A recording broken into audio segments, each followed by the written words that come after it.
Mientras sostenía la copa de champán durante la boda de mi nieta, escuché la frase que congeló mi sangre: si logramos que firme hoy, mañana mismo la casa será nuestra. Esa voz era la de mi propio hijo, quien reía mientras acomodaba su corbata junto a su esposa. Me quedé paralizada bajo las luces del salón, sintiendo que el suelo se abría bajo mis pies. ¿Cómo podía ser que en un día que debería ser de alegría, mi propia familia estuviera planeando arrebatármelo todo? Mi nombre es Carmen Aguilar, tengo 67 años, y esta es la historia de cómo descubrí que los lazos de sangre pueden ser más peligrosos que cualquier enemigo. No recuerdo la última vez que me sentí verdaderamente bienvenida en una reunión familiar. Desde que mi esposo Ernesto falleció hace 4 años, me he convertido en una especie de figura decorativa que sacan en Navidades, cumpleaños y bodas para las fotos, pero que nadie escucha realmente. Al principio pensé que eran imaginaciones mías, que mis hijos estaban ocupados con sus propias vidas. Pero esa noche, mientras veía a mi nieta bailar con su esposo recién casado, entendí que había algo más. Una especie de urgencia en sus miradas, un tono conspirativo en susurros que se detenían apenas yo pasaba cerca. La música sonaba fuerte, pero mis oídos se agudizaban con cada paso que daba. Me acerqué a la mesa donde estaban mis 2 hijos, Santiago, el mayor, siempre tan seguro de sí mismo, y Valeria, mi hija menor, que fingía sonrisas mientras revisaba su celular sin cesar. Entre ellos estaba Sandra, mi nuera, quien me miraba con ese brillo extraño en los ojos, como quien ya celebra una victoria que nadie más conoce. En ese momento comprendí que mi lugar en la familia había cambiado de manera irrevocable. Ya no era la madre que los cuidaba, que los protegía de todo mal. Ahora me habían convertido en un obstáculo para sus planes. Cada palabra que decían se clavaba en mí como un puñal. Hablaban de mí como si no estuviera presente, como si ya hubiera perdido la razón. ¿Te imaginas cuánto podríamos sacar por la casa si mamá acepta mudarse a la residencia?, preguntó Valeria con voz suave, casi dulzona. Claro, pero hay que hacerlo pronto, antes de que se le ocurra cambiar de opinión, respondió Santiago sin molestarse en bajar la voz. Apreté la copa con tanta fuerza que sentí el vidrio crujir bajo mis dedos. Durante un momento pensé en irrumpir en la conversación y gritarles que los había escuchado, que no iba a permitir que me despojaran de la casa que Ernesto y yo construimos con tanto esfuerzo. Pero las piernas me temblaron y un mareo me obligó a sentarme. Me sentí sola, más sola que nunca, en medio de un salón lleno de familiares, flores blancas y mesas adornadas con elegancia. ¿Cómo era posible que el amor que les había dado se hubiera transformado en esto? Mientras todos se levantaban para el brindis, fingí una sonrisa y levanté mi copa con ellos. Mi corazón latía como un tambor, ahogando la música de fondo.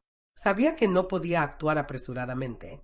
Necesitaba averiguar hasta dónde estaban dispuestos a llegar. Tenía que mantener la calma y descubrir si alguien más estaba involucrado, si mi propia hija también había decidido entregarme a un asilo como si fuera una carga que ya no podían soportar. Mientras el fotógrafo gritaba sonrisa y las luces del flash iluminaban mi rostro, mi mente estaba a kilómetros de distancia. Recordé el día en que Ernesto y yo compramos aquella casa en un barrio modesto de Guadalajara. Cómo pintamos cada pared juntos, cómo plantamos un naranjo en el patio trasero para celebrar el nacimiento de Santiago. Cada rincón de esa casa estaba lleno de memorias que había protegido con mi vida. Pero para mis hijos, esos recuerdos no valían nada comparados con el dinero que podrían ganar. Un camarero se acercó para ofrecerme más champán. Negué con la cabeza, pues mi garganta estaba tan seca que ni el mejor vino del mundo podría aliviarla. Mientras veía a mis nietos reír y bailar, pensé en la ironía de la vida. Ellos no sabían que en ese mismo momento sus padres planeaban internar a su abuela para quedarse con todo. ¿Qué les enseñarían sobre el amor, la lealtad, el respeto? Cuando el DJ anunció el baile de los novios, todos aplaudieron y se agruparon alrededor de la pista. Me quedé sentada en mi mesa, apartada, como una sombra que nadie quería notar. Fue entonces cuando sentí una mano en mi hombro. Me giré lentamente, esperando encontrar compasión, pero en cambio vi a Sandra, mi nuera, inclinada hacia mí con una sonrisa gélida. «Doña Carmen, ¿le gustaría que la lleve a casa temprano?» «Se ve cansada», dijo, pero su tono no era de preocupación. Era como si quisiera sacarme de la escena antes de que dijera algo que arruinara sus planes. La miré fijamente, buscando en su rostro algún rastro de la joven dulce que una vez me llamaba mamá con cariño genuino. Pero solo encontré impaciencia y frialdad. Con voz suave le respondí: no, gracias. Quiero quedarme hasta el final. Esta es la boda de mi nieta. No pienso irme antes de verla feliz. Sandra arqueó una ceja y asintió, pero su sonrisa se tensó, como quien ve que un plan empieza a desmoronarse. En ese momento, comprendí que la verdadera batalla por mi libertad apenas había comenzado, y que para sobrevivir tendría que convertirme en alguien que ni yo misma sabía que existía. Cuando regresé a casa esa noche, cada paso sobre el piso de madera resonaba como un eco de traición. La mansión que alguna vez construí junto a Ernesto ya no se sentía como un refugio, sino como una celda cuyos barrotes estaban hechos por las ambiciones de mis propios hijos. Cerré la puerta con cuidado, temiendo que hasta las paredes escucharan mis pensamientos. Me recosté en la vieja mecedora del salón y encendí la lámpara, esa que Ernesto y yo compramos en nuestro aniversario número 20. Las luces lanzaron sombras que se movían sobre las fotos familiares colgadas en la pared, como si las sonrisas congeladas de mis hijos y nietos se burlaran de mí. Me pregunté cuándo empezó todo. ¿En qué momento pasé de ser el centro de su mundo a convertirme en un obstáculo que deseaban eliminar? Pensé en Santiago, con sus palabras suaves pero mirada calculadora, en Valeria, que alguna vez dormía abrazada a mí cuando tenía pesadillas. ¿Cómo pudieron cambiar tanto? Intenté recordar si había cometido algún error como madre, algo que justificara esta frialdad, pero solo encontré recuerdos de noches en vela cuidándolos, de madrugadas preparando sus desayunos, de lágrimas secas en silencio cuando algo les salía mal. ¿Eso no contaba ya para nada? Me levanté con un suspiro que me dolió en los huesos. Subí las escaleras despacio, apoyándome en el pasamanos.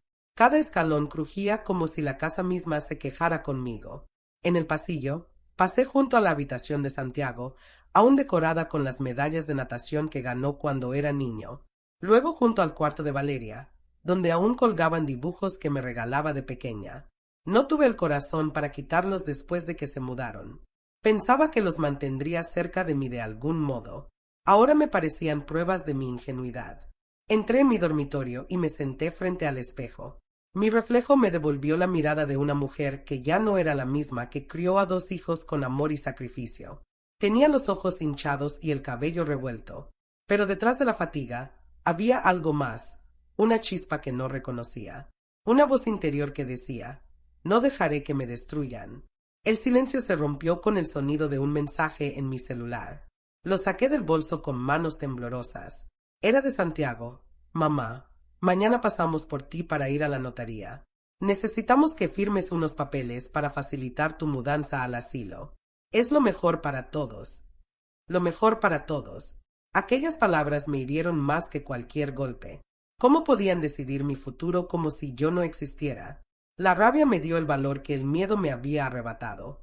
Me puse de pie y abrí el cajón de mi mesa de noche.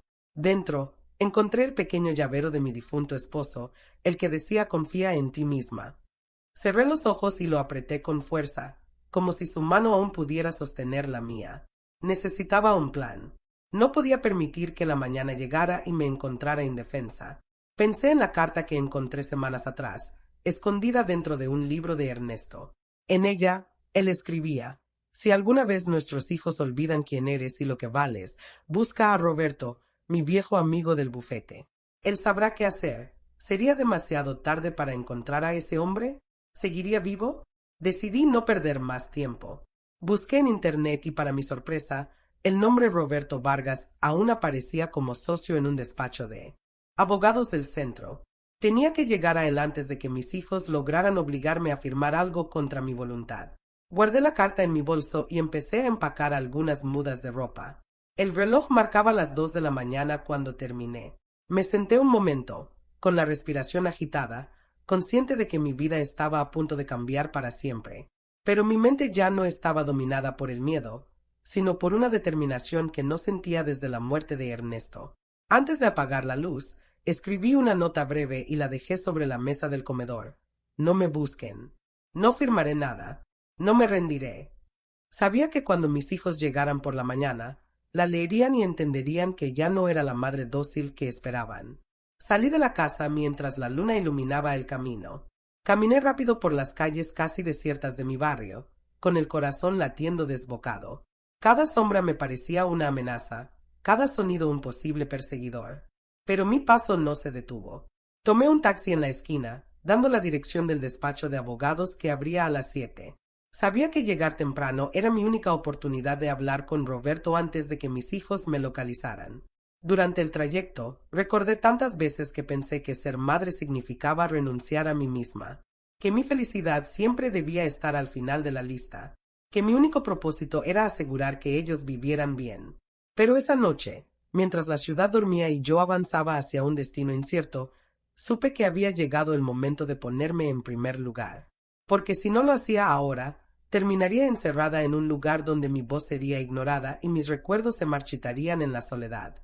El taxi me dejó frente a un edificio antiguo, con un letrero que decía Vargas y Asociados. Me senté en el borde de la fuente que adornaba la entrada, abrazando mi bolso como un salvavidas. El cielo empezaba a clarear. Los primeros rayos del sol iluminaron mis manos temblorosas, pero dentro de mí, la llama seguía ardiendo. Sabía que ese día definiría el resto de mi vida.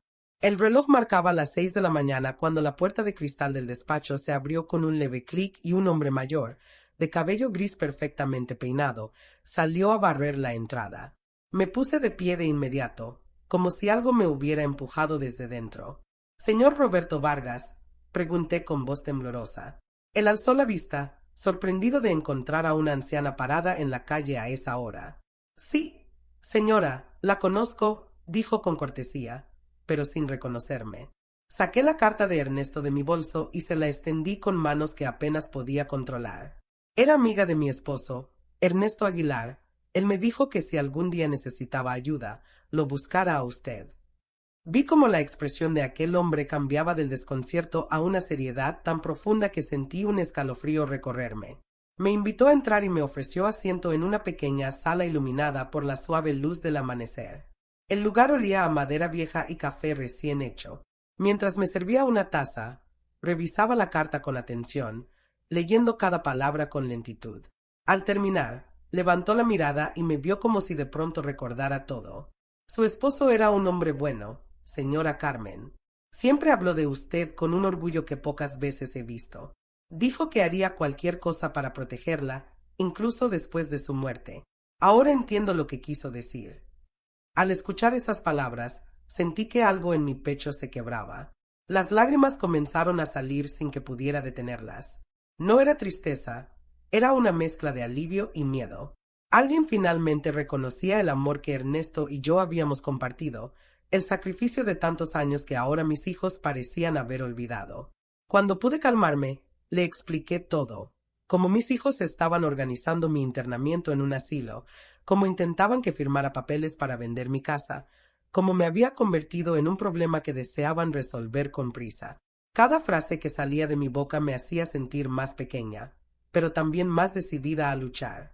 Roberto me escuchó en silencio, sin interrumpirme, con esa calma que tienen quienes ya han visto demasiadas injusticias.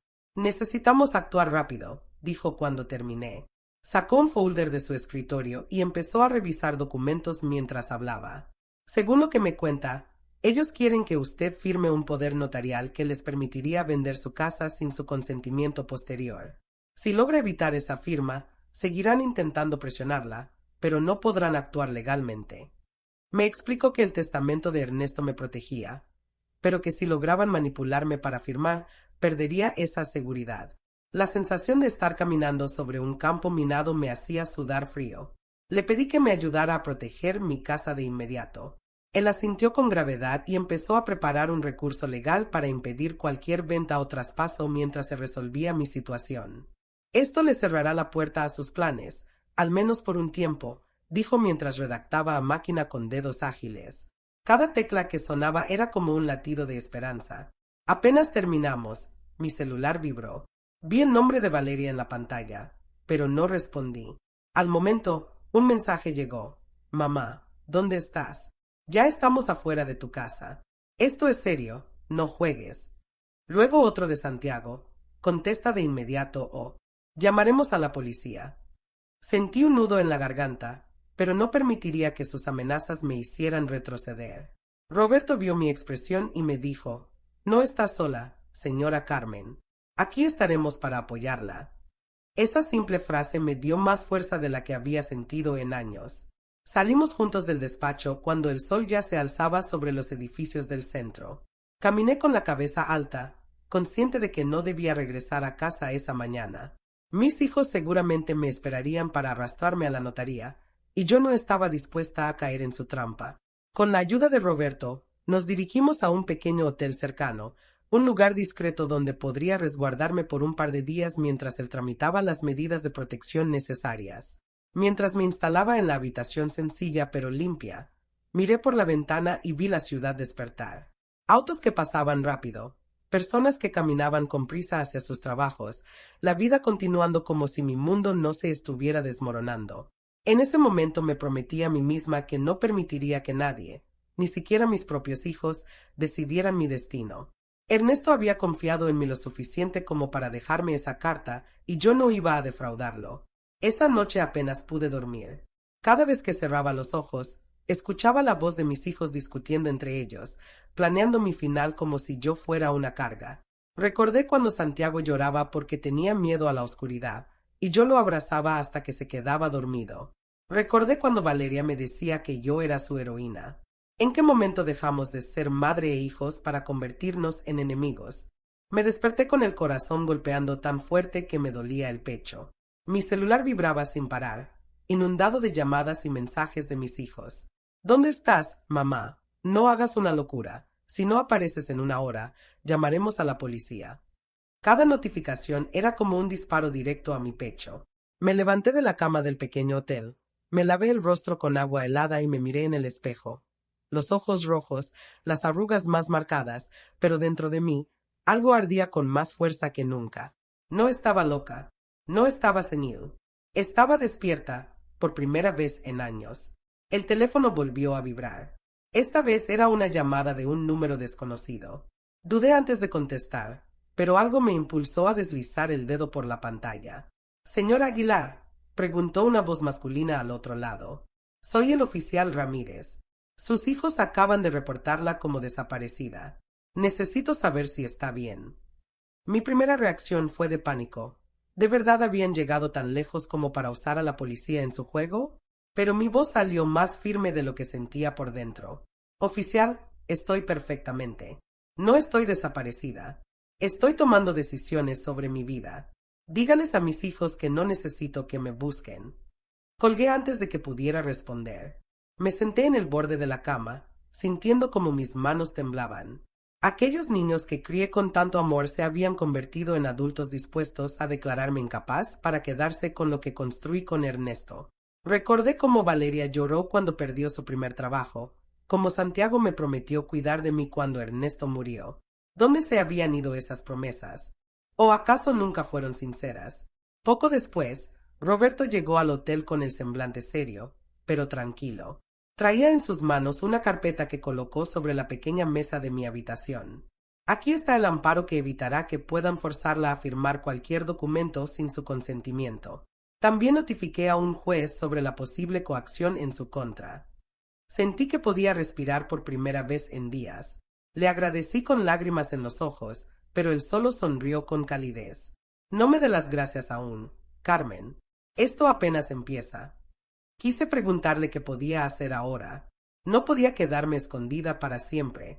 No quería pasar los últimos años de mi vida encerrada como un ratón, huyendo de mis propios hijos. «¿Y si vienen por mí?», pregunté con la voz quebrada. Roberto me miró con seriedad. «Entonces deberá demostrarles que no está sola, que tiene alguien de su lado. Pero más importante, que usted misma está dispuesta a defenderse». Pasé la tarde en silencio, observando la ciudad desde la ventana. Veía familias caminar por la calle, parejas peleando y riendo, niños corriendo con globos.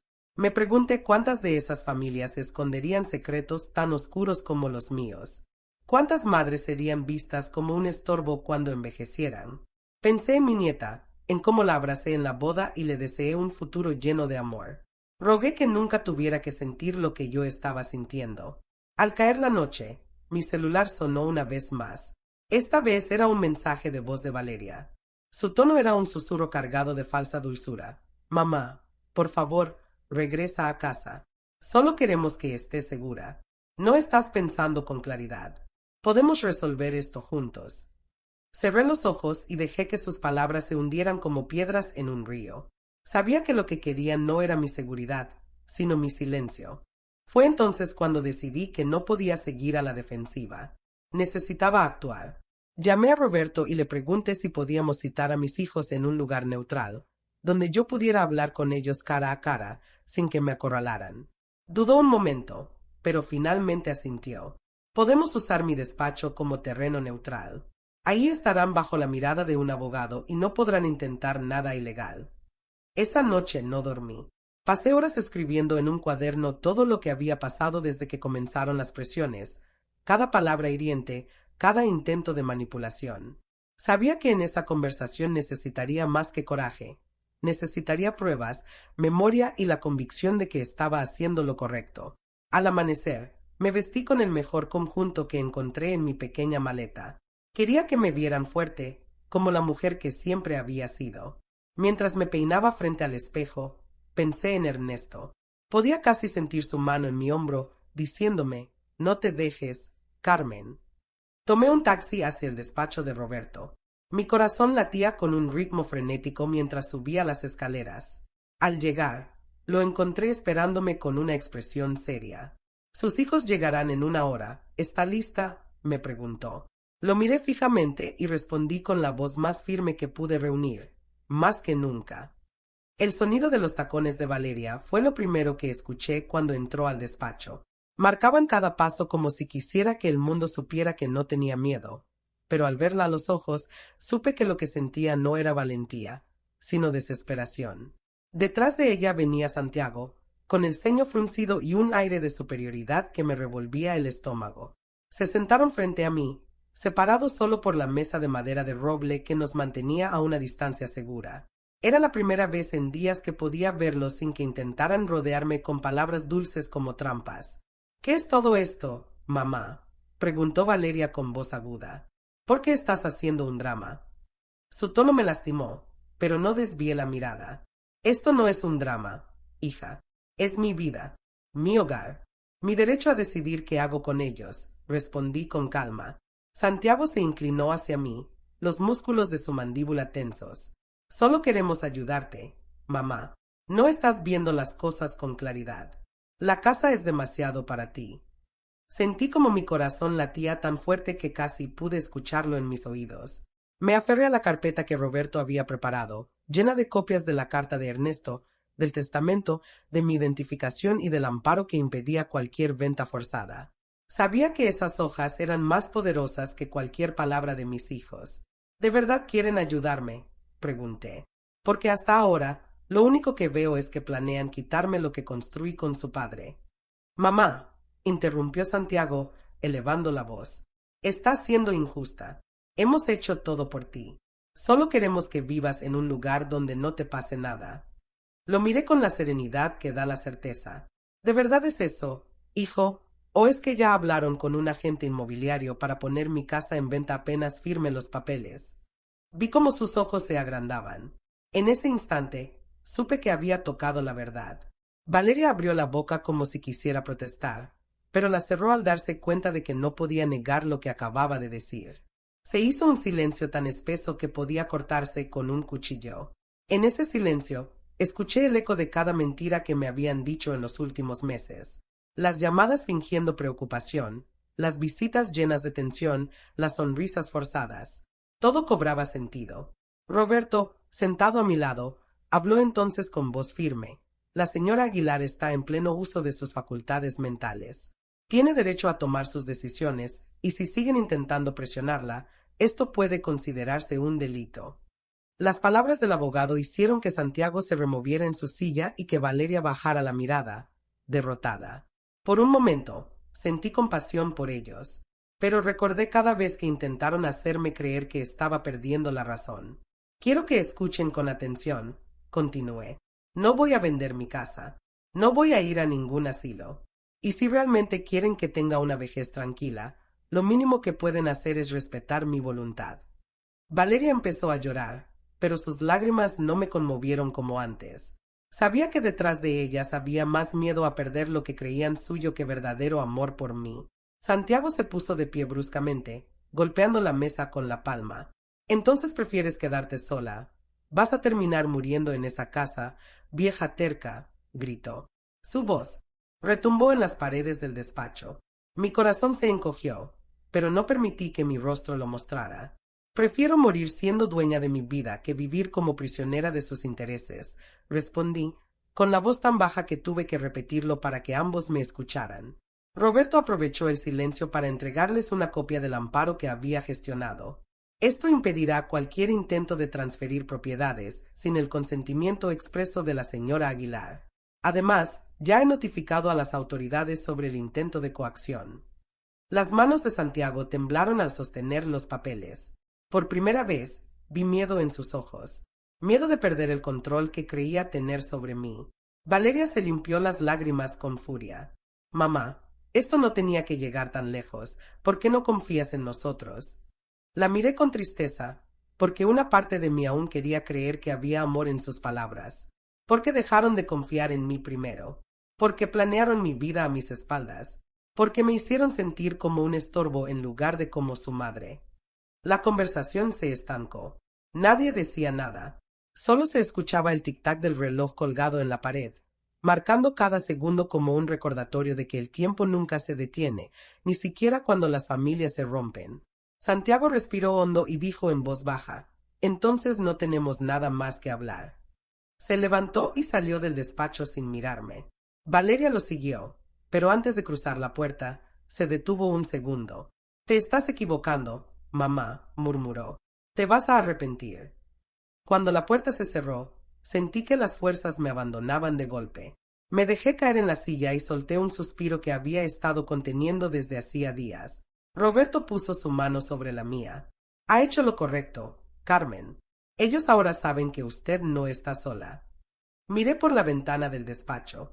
Afuera, la ciudad continuaba su rutina, ajena a mi batalla. Pero dentro de mí, algo había cambiado para siempre. Por primera vez en mucho tiempo, me sentí libre. La primera noche después de enfrentar a mis hijos, dormí como no lo había hecho en años. Me desperté con el corazón en calma y la mente despejada, pero también con una sensación inquietante, como si las sombras se hubieran replegado solo para atacar más adelante. Sabía que Santiago y Valeria no aceptarían tan fácilmente mi decisión. En el fondo, sentía que la batalla apenas había comenzado. Al mirar el amanecer desde la ventana de mi habitación en el hotel, me pregunté cuánto tiempo podría resistir antes de que encontraran una nueva forma de doblegarme. Decidí regresar a casa al mediodía, confiando en que mis hijos ya no estarían merodeando. Tomé un taxi que me dejó frente a la reja oxidada de mi jardín.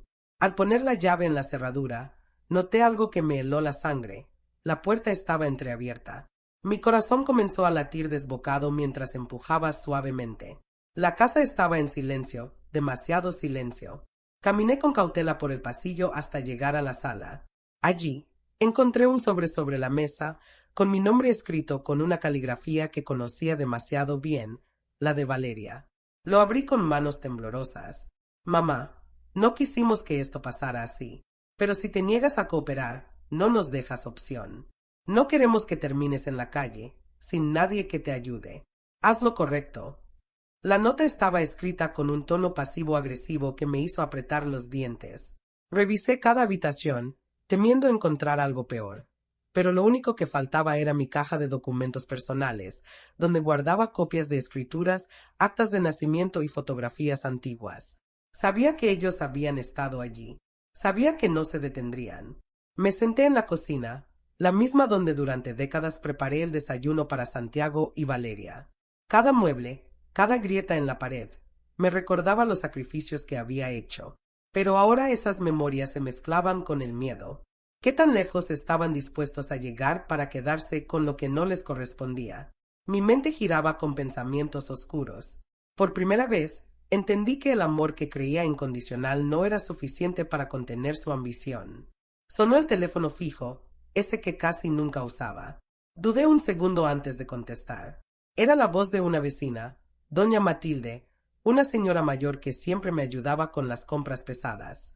Carmen, vi a tus hijos saliendo de tu casa esta mañana temprano. Traían cajas. ¿Está todo bien? Cerré los ojos, tragando el nudo en mi garganta. Gracias por avisar, Matilde. Estoy bien, mentí con la voz más serena que pude fingir. Cuando colgué, supe que no podía seguir sola. Necesitaba apoyo, y lo necesitaba ya. Llamé a Roberto y le conté lo sucedido. No tardó ni media hora en llegar a la casa. Su expresión era grave. Esto confirma que intentarán cualquier cosa para forzarla a ceder. Pero no está indefensa. Me entregó un folder con documentos que había preparado, constancias de mis derechos sobre la propiedad y una denuncia preventiva por intento de despojo. Esto es para que, si intentan hacer algo más, tengamos un registro legal de cada movimiento. Esa noche me quedé en casa. No quise volver al hotel. Necesitaba demostrarme a mí misma que podía vivir allí sin miedo. Caminé de habitación en habitación, recordando los días en que la casa estaba llena de risas. La nostalgia se mezclaba con un dolor punzante. ¿Cómo habíamos llegado a este punto? Me senté en la cama y encendí la lámpara de noche. Abrí uno de los álbumes de fotos que milagrosamente seguía allí. Vi a Santiago de niño, con la sonrisa más grande del mundo. Vi a Valeria vestida de hada en su primer festival escolar. Me pregunté cómo esos niños se habían convertido en adultos capaces de hacerme esto. Cerca de la medianoche, un golpe seco en la reja me hizo saltar. Apagué la luz y me acerqué a la ventana con cautela. A la luz de la luna, distinguí la silueta de Santiago discutiendo por teléfono en la acera. Alcancé a escuchar su voz irritada. No podemos dejarla ganar. Si se niega, tendremos que actuar. Sus palabras me helaron hasta los huesos. ¿Qué significaba actuar? ¿Podían atreverse a internarme contra mi voluntad? Mi mente repasó cada escenario horrible. Decidí que no podía seguir esperando a que ellos dieran el siguiente paso. Al amanecer, llamé a Roberto y le propuse vender mi casa por mi propia cuenta y mudarme a un lugar más pequeño y seguro, antes de que ellos lograran lo que querían. Roberto me explicó que legalmente era posible, siempre y cuando yo iniciara el proceso sin presión ni coacción. Es su decisión, Carmen, y solo suya. En ese momento, entendí que esa sería la única forma de quitarles la ventaja.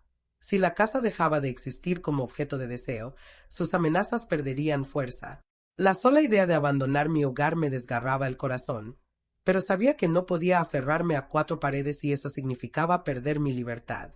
Desperté con el corazón pesado pero con una certeza inquebrantable. Vender mi casa no era una rendición, sino mi única forma de recuperar el control de mi vida. Me levanté mientras el amanecer pintaba las paredes de mi habitación con un tono azul pálido.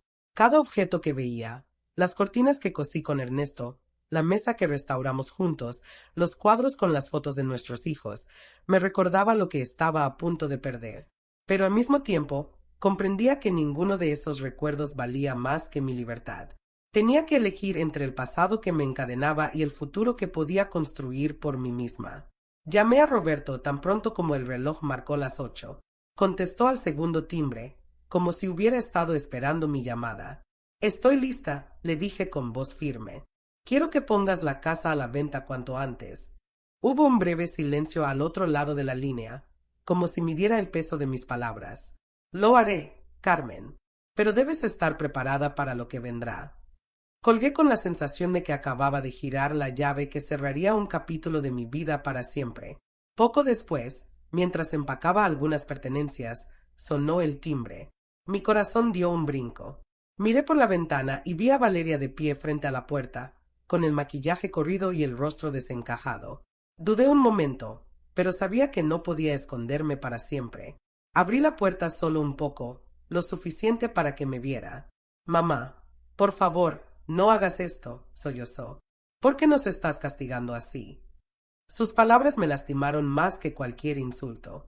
No los estoy castigando. Estoy eligiendo mi vida sobre sus planes, respondí, con un hilo de voz que apenas me reconocí. Ella extendió la mano para tomar la mía, pero no me moví. Te necesitamos, dijo entre lágrimas. No podemos mantenernos a flote sin tu casa como respaldo. Tenemos deudas, mamá. Necesitamos esa venta. Fue como si me hubieran arrojado un balde de agua helada. Así que eso era. Mi casa no era solo un capricho, era su salvavidas económico. Todo el amor fingido, todas las llamadas de preocupación, todo había sido motivado por su desesperación. Me dolió entenderlo, pero también me liberó. Entonces esta conversación termina aquí, dije con frialdad. Cerré la puerta suavemente, pero en mi interior sentí que se cerraba un portón de acero.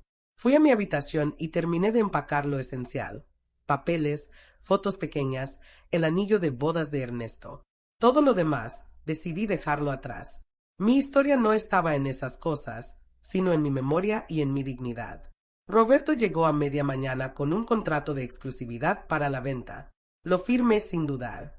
Al venderla tú misma, la casa deja de ser un objetivo para ellos, explicó, y el dinero quedará a tu nombre, protegido por ley. Al escuchar esas palabras, sentí como si una enorme losa se desprendiera de mis hombros. La casa que había sido mi prisión estaba a punto de convertirse en la llave de mi libertad, pero el destino aún tenía giros reservados para mí. Esa misma tarde, mientras revisaba mis papeles, recibí un mensaje anónimo. Si sigues adelante, te arrepentirás. El número era desconocido. La amenaza era clara. El miedo me envolvió como un manto, pero no podía dar marcha atrás. Respiré hondo y llamé a Roberto para contarle. Necesitamos ir a la policía, dijo sin titubeos. Asentí. No pensaba quedarme callada mientras me intimidaban. Esa noche, en la estación de policía, expliqué todo al oficial de guardia: la presión de mis hijos, la intrusión en mi casa, el robo de mis documentos, el mensaje amenazante. Mientras hablaba, sentí que por primera vez alguien fuera de mi círculo conocía la verdad. El oficial tomó nota con seriedad y prometió que investigarían. Era un pequeño rayo de esperanza en un mar de oscuridad. Volví al hotel con la mente agotada. Me senté junto a la ventana y observé las luces de la ciudad, preguntándome cómo algo que comenzó con una boda llena de alegría había terminado en esta guerra silenciosa. No podía evitar recordar a Ernesto en cada rincón de mi mente. Imaginaba qué consejo me daría si estuviera vivo. No te rindas, Carmen. Escuchaba su voz en mi memoria. Tú eres más fuerte que ellos. Esa frase me sostuvo mientras me recostaba en la cama y cerraba los ojos. Sabía que aún no había terminado, que mis hijos intentarían un último recurso para doblegarme, pero también sabía que cada paso que daba me acercaba más a la mujer que fui alguna vez, valiente, digna, capaz de defenderse. Al amanecer, un golpe en la puerta del hotel me despertó de un sueño inquieto. El sonido fue tan fuerte que pensé que la madera cedería. Me levanté de un salto, el corazón latiendo desbocado. Al asomarme por la mirilla, vi a Santiago acompañado de un hombre corpulento, de traje oscuro, con un semblante tan frío como el acero. Sabía en lo más profundo de mi ser que no había venido a hablar. Había venido a intimidarme. Respiré hondo, me obligué a mantener la calma y marqué el número de Roberto antes de siquiera pensar en abrir. No abras, Carmen, dijo con voz firme. Voy para allá ahora mismo. Me senté al borde de la cama, escuchando cómo golpeaban la puerta cada vez más fuerte. Mamá, sabemos que estás ahí. No hagas esto más difícil, gritó Santiago al otro lado. La voz que había usado para calmarme de niña ahora sonaba como una amenaza. Cada palabra me atravesaba como una daga. El silencio del pasillo se llenaba con el eco de sus gritos. Era como si todo el hotel se hubiera convertido en un escenario para mi humillación. Después de unos minutos interminables, escuché pasos apresurados por el pasillo y una voz autoritaria que reconocí de inmediato. Roberto había llegado. Su voz resonó clara y decidida. Aléjense ahora mismo. Están cometiendo un delito de coacción y acoso. Los pasos retrocedieron. Me acerqué a la puerta y escuché cómo Santiago discutía con Roberto, exigiendo que lo dejara ver a su madre. Pero la respuesta de mi abogado fue cortante. Si no se retiran, llamaré a la policía y presentaremos cargos. Un silencio tenso se apoderó del pasillo antes de que los pasos de Santiago se alejaran finalmente. Abrí la puerta y me encontré con Roberto, sudoroso y con la respiración agitada, pero con los ojos llenos de determinación. Estás a salvo, Carmen, dijo mientras me tomaba del brazo. Pero yo no me sentía a salvo. Me sentía herida, traicionada y más sola que nunca. Las lágrimas comenzaron a correr por mi rostro. ¿Cómo llegaron tan lejos?, pregunté con un hilo de voz. Eres su madre. ¿Cómo pueden hacerme esto? Roberto me ayudó a sentarme. La ambición ciega, Carmen. Pero tú tienes la ventaja. Y no vamos a dejar que te arrebaten lo que es tuyo. Decidimos que quedarme en el hotel ya no era seguro. Roberto habló con un amigo suyo que administraba un pequeño departamento amueblado en la ciudad y esa misma mañana me mudé allí.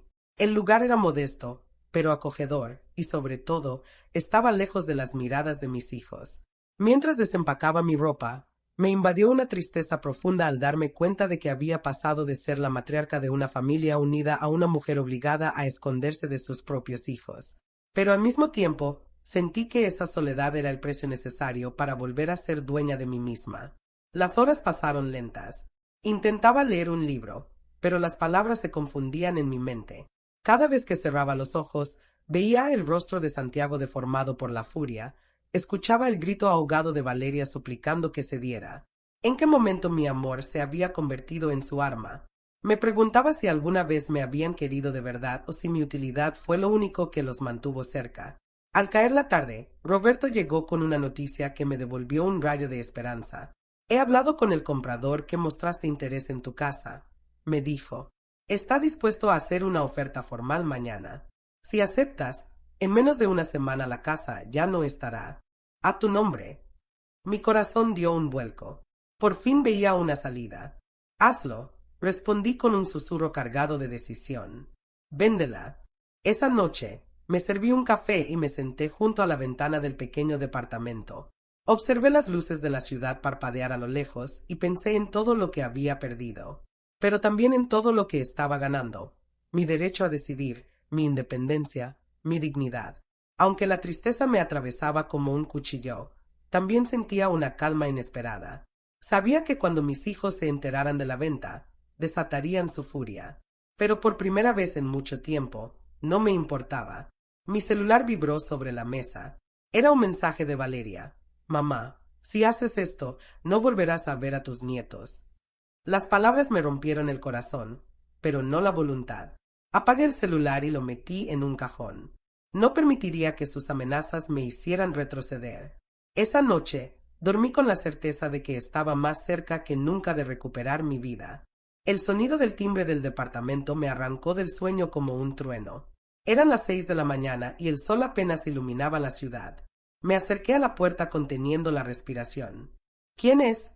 Pregunté con voz firme, aunque por dentro sentía que me desplomaba. Soy Roberto, respondió mi abogado desde el otro lado. Al abrir, me mostró un sobre con un sello oficial. Tenemos que hablar, Carmen, dijo con el ceño fruncido. Su expresión me hizo sentir un frío que se extendió desde mi pecho hasta mis manos. Recibí un aviso de que tus hijos han interpuesto una demanda para declararte incapaz mentalmente y asumir la tutela sobre ti. Sentí que el suelo se movía bajo mis pies. Me sostuve de la pared, mareada. ¿Quieren incapacitarme? Logré balbucear. Roberto asintió con pesar. Es su último recurso. Quieren argumentar que no estás en condiciones de manejar tu vida y así detener la venta de la casa. Las palabras se grabaron en mi mente como un tatuaje de horror. ¿Cómo era posible que los hijos que crié con amor, aquellos por los que sacrifiqué mi juventud, pudieran querer reducirme a una firma sin valor? Roberto me explicó que la demanda era preventiva. No significaba que hubieran ganado nada, pero significaba que debía defenderme. Carmen, necesito que me ayudes a demostrar que estás en pleno uso de tus facultades. Tenemos que reunir pruebas, tus estados de cuenta, tus citas médicas, cualquier cosa que muestre que puedes cuidar de ti misma. Asentí con la cabeza. No tenía intención de rendirme. Pasamos el resto del día haciendo llamadas, consiguiendo documentos, contactando al médico que me había visto semanas antes, quien accedió a emitir un certificado donde afirmaba que mi mente estaba lúcida. Cada papel que reuníamos era un ladrillo en la muralla que estaba construyendo para protegerme. Mientras trabajaba junto a Roberto, sentí por primera vez en años que no estaba sola en la lucha. A media tarde, mientras organizábamos los documentos sobre la mesa del comedor, mi celular empezó a sonar sin parar. Era Valeria. Dejé que sonara. Luego Santiago. Luego mensajes que entraban como una lluvia de balas. Estás enferma. No sabes lo que haces. Nos obligas a hacer esto por tu bien. Cada notificación me quemaba como ácido. Finalmente apagué el celular y lo lancé sobre el sofá. No podía seguir escuchando sus mentiras. Roberto me miró con compasión. Es hora de que vean que no eres la mujer indefensa que imaginan. Su voz me llenó de coraje. Me dijo que había solicitado una audiencia con un juez para presentar mi defensa y frenar el proceso de interdicción. La cita sería en 2 días. Esos 48 horas se sintieron como una eternidad. Cada segundo pesaba sobre mi pecho como una piedra. Me preguntaba si al final el juez vería mi verdad o las mentiras de mis hijos. Esa noche no pude dormir. Caminaba de un lado a otro del departamento, escuchando los ruidos lejanos de la ciudad, imaginando los peores escenarios. ¿Y si perdía? ¿Y si me arrebataban el derecho a decidir sobre mí misma? Pero entonces recordaba el rostro de Ernesto en mis recuerdos, su voz diciéndome que no me rindiera. Cerraba los ojos y me aferraba a esa imagen como un faro en medio de la tormenta. Al amanecer del día siguiente, Roberto regresó con un sobre. Buenas noticias. El comprador firmó la oferta de compra. La casa es casi oficialmente tuya para vender. Solo falta tu firma final mañana. Era la oportunidad que esperaba. Si lograba vender antes de que la demanda avanzara, el juego de mis hijos terminaría. Pero el tiempo corría en mi contra. Firmaría en menos de 24 horas, pero la audiencia con el juez sería apenas un día después. Me senté junto a la mesa, con la pluma lista para firmar el contrato. Las manos me temblaban, no de miedo, sino de adrenalina. Sabía que este papel decidiría mi futuro. Respiré hondo y estampé mi firma con firmeza. Es tu victoria, Carmen, dijo Roberto, sonriendo. Pero dentro de mí, sabía que aún quedaba un último enfrentamiento. Mientras empacaba mis cosas del departamento para ir a un lugar más seguro, la televisión del pequeño salón transmitió un reportaje sobre el aumento de denuncias de abuso financiero contra adultos mayores. Me detuve a escuchar, sintiendo un nudo en la garganta. No era la única. No era la primera. No sería la última. Pero si lograba salir de esto con la cabeza en alto, sabía que nunca más permitiría que me trataran como un estorbo. Esa noche, mientras miraba las luces parpadear desde mi ventana, juré que no importaba lo que pasara en el tribunal, ya no tenía miedo. La Carmen que mis hijos pensaban que podían manejar había desaparecido para siempre. El día de la audiencia amaneció con un cielo gris, cargado de nubes que presagiaban tormenta.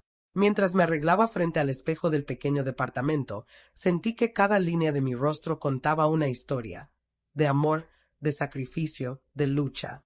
Me puse mi mejor vestido, aquel que Ernesto siempre decía que me hacía ver fuerte, y me recogí el cabello con cuidado. Hoy no iría a rogar. Hoy iría a demostrar quién era en realidad. Al salir del edificio, el viento helado azotó mi rostro como una bofetada que me despertó por completo. Era la señal que necesitaba. Estaba viva, estaba presente, y nadie me borraría. Roberto me acompañó al juzgado.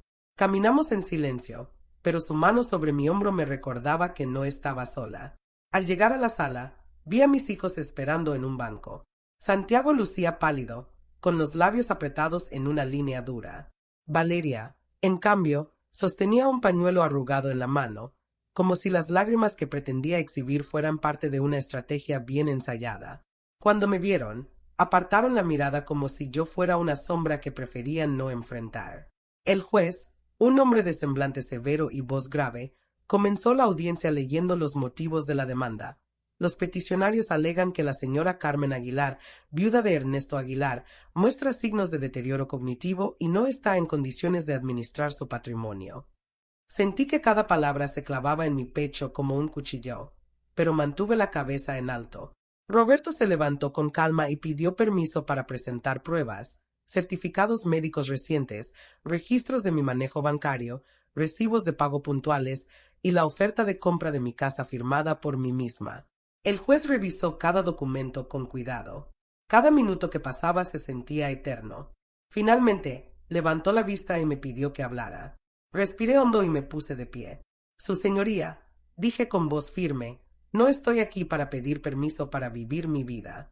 Estoy aquí para defender el derecho que tengo como mujer, como madre y como ciudadana, de tomar mis propias decisiones. Amo a mis hijos, pero no permitiré que conviertan mi amor en un arma para encerrarme en una vida que no elegí. La sala quedó en silencio. Solo se escuchaba el tic-tac del reloj y el golpeteo de la lluvia que comenzaba a caer afuera. Vi a Valeria bajar la cabeza, avergonzada. Santiago, en cambio, me miraba con furia, como si mi resistencia fuera un insulto personal. El juez respiró hondo, colocó los papeles sobre su escritorio y dictó su resolución. No existen pruebas que indiquen incapacidad mental o deterioro cognitivo. La señora Carmen Aguilar conserva plenamente sus derechos y su capacidad legal. La demanda queda rechazada. Un suspiro de alivio me recorrió entera. Roberto sonrió, pero mis hijos no dijeron una palabra. Al salir del juzgado, sentí la lluvia mojar mi rostro como un bautizo, como si el cielo mismo me limpiara de la angustia que había cargado por tanto tiempo. Di un paso tras otro con la frente en alto, sintiéndome más ligera que nunca. Al volver al departamento, encontré un mensaje de voz de Valeria.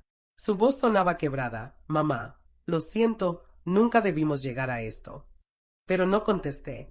Sabía que necesitaba tiempo para procesar, para entender que la mujer que habían subestimado no existía más. Al día siguiente, firmé la venta definitiva de la casa y transferí el dinero a una cuenta que solo yo podía manejar. Con eso, había puesto un punto final al control que intentaron ejercer sobre mí. En los días siguientes, encontré un pequeño departamento en una zona tranquila. Empecé a conocer a mis vecinos, a caminar por los parques cercanos, a redescubrir el placer de tomar un café mientras leía un libro sin miedo a que alguien interrumpiera mi paz. Comprendí que mi vida no se había terminado al enviudar. Solo había estado en pausa, esperando a que yo misma decidiera retomarla. Una tarde, recibí una carta de mi nieta mayor, escrita con torpeza pero con un cariño que me arrancó lágrimas. Abuela, te extraño. Cuando pueda, puedo ir a visitarte. Sonreí al leerla. En ese momento, supe que el amor verdadero no muere, solo necesita espacio para crecer. Y ahora, por fin, yo tenía ese espacio. Esa noche, me senté junto a la ventana, con la luna iluminando el cuarto. Pensé en todo lo que había vivido, el dolor, la traición, la soledad, pero también la fuerza que descubrí dentro de mí.